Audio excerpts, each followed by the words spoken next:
At the age of 26, Mohamed Bouaziz, a street vendor in honor of Tunisia's rural town, set himself on fire.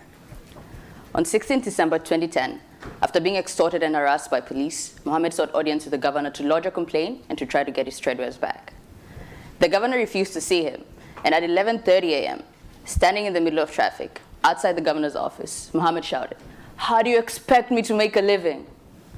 Poured fuel in himself and lit a match. Mohamed's plight, like my research, reflects the state of Africa's youth. Picture this. If Africa was Earth in the galaxy, its young people would be the stars floating far off, like way off in the Milky Way, almost not seen. This is how young people are perceived in policies, programs, communities, and society. This is despite Africa being the youngest continent in the world with an average population of 18.8 years and 453 million young people. In my own country, 35 million are under 35 years.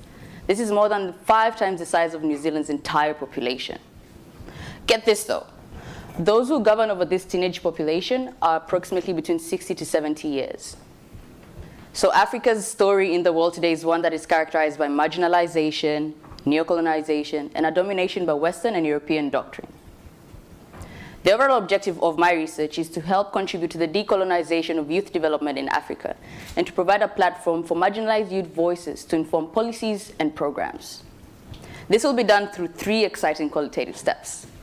In step 1, I conducted a systematic literature review across 13 databases to uncover contextual examples of youth civic engagement.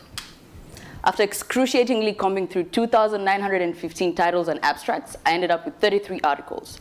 A third of these speak to the increasing use of arts for social justice.